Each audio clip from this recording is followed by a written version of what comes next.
자기 긍정, 타인 긍정. 네 번째 태도인 자기 긍정, 타인 긍정이야말로 희망입니다. 앞에 세 가지 태도와 이 네 번째 태도 사이에는 아주 큰 차이가 있습니다. 앞에 세 가지는 무의식적으로 만들어진 태도들입니다. 많은 사람들이 삶의 아주 초기에 자기 부정, 타인 긍정의 태도를 결정한 뒤 평생 이 태도에서 벗어나지 못하고 있습니다. 그중 대단히 불행한 환경에서 자란 아이들은 처음 태도를 벗어나 두 번째나 세 번째 태도로 바뀝니다. 생후 3년째가 되면 모든 사람들이 이 세 가지 중 하나를 자신의 태도로 확정합니다. 아기의 어른 자아가 세상을 이해하려고 하는 주된 이유 중 하나는 자신의 태도를 결정하기 위해서입니다. 아기는 이 태도 결정을 통해 세상의 혼란스러운 자극과 감정을 예측할 방도를 어느 정도 마련합니다. 이 세 가지 태도는 부모 자아 데이터와 어린이 자아 데이터를 토대로 하여 만들어지는데 순수하게 감정과 느낌으로만 결정되며 이를 수정해주는 외부 데이터는 전혀 개입하지 않습니다. 반면에 자기 긍정, 타인 긍정 태도는 의식적이고 언어적인 결정입니다. 따라서 이 태도는 끊임없이 쏟아져 들어오는 자신과 타인 관련 정보뿐만 아니라 철학이나 종교 같은 추상적인 정보도 포함하고 있습니다. 앞에 세 가지 태도가 정해지는 토대는 감정이지만 네 번째 태도는 사고와 믿음, 그리고 행동 결과가 그 바탕입니다. 우리는 새로운 태도를 향해 저절로 나아가지 않습니다. 그것은 우리가 의식적으로 내리는 결정입니다. 종교에서 말하는 회심 체험, 즉 어떤 계기에 의해 정신적 변화가 생기고 종전과는 전혀 다른 신앙의 세계로 접어드는 것과 비슷합니다. 네 번째 태도를 결정하려면 아주 많은 정보가 있어야 합니다. 자기 부정이든 타인 부정이든 주위 상황을 둘러보면 어린 시절에 그런 부정적인 태도를 결정한 원인이 무엇인지 등 눈에 보이는 것보다 훨씬 많은 정보를 수집해야 합니다. 운 좋게 주위의 적극적인 도움으로 이른 나이에 자신과 타인의 가치를 여러 번 반복해서 스스로에게 증명해 보였던 아이는 자타 모두에 대해 긍정적인 태도를 기를 수 있습니다. 그런데 불행하게도 성공한 사람도 성공 못한 사람도 가장 일반적으로 갖는 태도는 자기 부정, 타인 긍정입니다.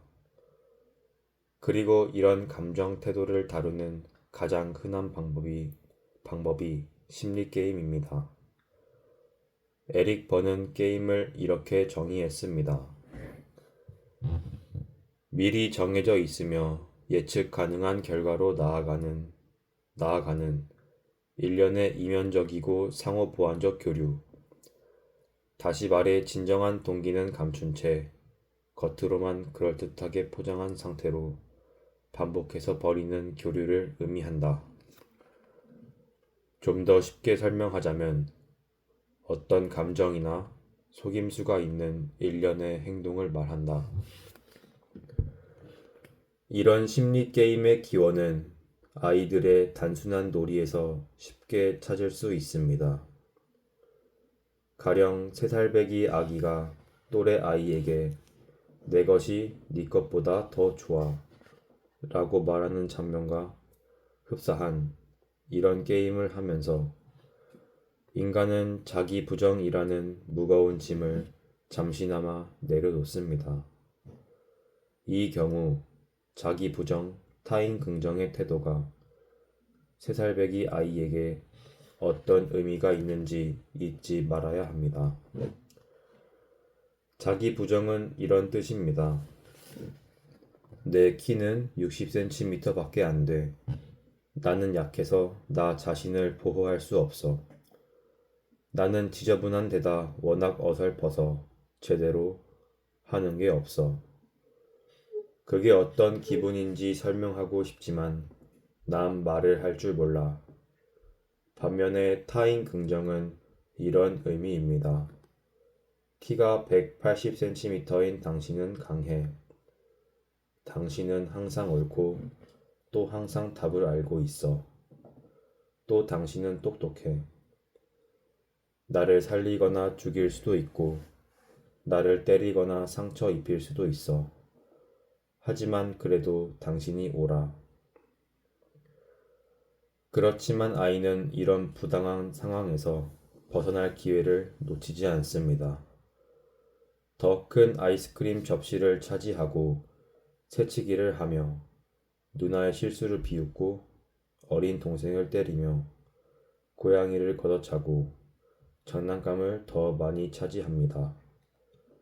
잠시 뒤면 누나한테 꿀밤 한 대를 맞고 동생이 맞받아치고 고양이가 얼굴에 생채기를 내고 그리고 장난감을 더 많이 가진 아이가 등장하는 등 끔찍한 상황이 다시 재현되지만 그래도 아이는 잠깐 동안의 구원을 결코 놓치지 않습니다. 더 복잡하게 변형돼 있지만 어른들 역시 내 것이 네 것보다 더 좋아 게임을 합니다. 어떤 사람들은 돈을 많이 벌거나 존슨의 가족보다 더 크고 멋진 집에서 사는 것으로 일시적이지만 안도합니다. 또는 내가 너보다 더 겸손해를 과시하고 자신의 검소한 삶을 한껏 자랑합니다. 실제로는 과도한 담보부채 청구서에 시달리며 지옥 같은 나날을 보내고 있지만 아들러가 허울뿐인 삶이라고 부른 방식은 어른들에게 잠시나마 위안을 줍니다. 게임이 어떤 식으로든 비참한 결과를 낳는 잘못된 해결책이 되어 원래 입력되어 있던 비참함을 더욱 자극하고 자기 부정의 상태를 강화하는지는 7장에서 자세히 살펴보기로 하겠습니다. 부정적 태도를 극복하고 긍정적 태도로 나아갈 유일한 방법은 앞에 3가지 태도를 만든 원인인 어린 시절의 비극적 경험을 파헤치고 현재의 행동이 어떤 식으로 이런 태도를 더욱 고착하는지 입증하는 것입니다. 그리고 이것이 바로 이 책의 목적입니다. 마지막으로 자기 긍정, 타인 긍정은 느낌이 아니라 태도임을 이해해야 합니다. 지금 아무리 결심한다 해도 어린이 자아에 존재하는 부정적 기록은 지워지지 않습니다. 따라서 과제는 부정적 기록을 지우는 것이 아니라 우리가 교류할 때 과거의 긍정적 결과들이 끌어올려질 수 있도록 기록 저장소를 운용하는 법을 알아내는 것입니다.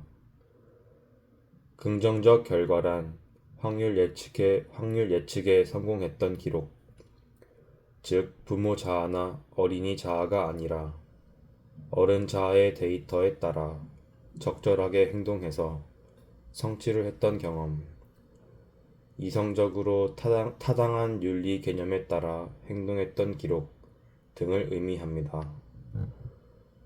어른 자아가 제대로 기능하여 이것이 내리는 결정에 따라 상당 기간 살아온 사람에게는 과거의 긍정적 경험을 담은 데이터가 많이 존재합니다. 자기 긍정, 타인 긍정이 지속적인 효과를 발휘하는 이유는 순간적인 기쁨이나 마음의 위안에 기대지 않기 때문입니다. 하루는 우리 치료 집단에 속한 젊은 이혼녀가 화가 나서 이렇게 불평했습니다. 당신도 당신이 말하는 빌어먹을 긍정도 다 꺼지라고 해요. 어젯밤 모처럼 파티에 갔죠. 최대한 친절하게 굴겠다고 모인 사람들은 다 괜찮은 사람들이라고 마음을 다잡은 상태로요. 그래서 안면 있는 여자한테 다가가서 언제 시간 나면 우리 집에 와서 커피나 한잔 하실래요? 라고 말했어요. 그랬더니 그 여자가 저를 꼬맹이 취급하면서 그러고 싶긴 한데 모든 사람들이 당신처럼 시간이 남아 한가하게 잡담이나 하고 있지는 않아요. 라고 하더군요. 비아냥거리만 잔뜩 들었다고요. 아무 소용도 없잖아요. 우리가 새로운 태도를 결심한다 해도 개인적 혹은 사회적 저항은 쉽게 수그러들지 않습니다. 어린이 자아는 인스턴트 커피, 30초 만에 후딱 구워지는 와플, 속 쓰림을 신속하게 덜어주는 위장약 같은 그런 즉각적인 결과만 원합니다. 반면에 어른 자아는 인내와 믿음이 필요하다는 걸 알고 있습니다. 자기 긍정, 타인 긍정의 입장에 서기로 결심했다고 해서 곧바로 긍정적인 감정 태도가 자리 잡기를 기대하는 건 무리입니다. 우리는 어린 시절에 새겨진 기록을 무시하지 말아야 합니다. 하지만 마음만 먹으면 우리가 선택하려는 삶의 방식을 방해하는 낡은 기록의 재활용은 막을 수 있습니다.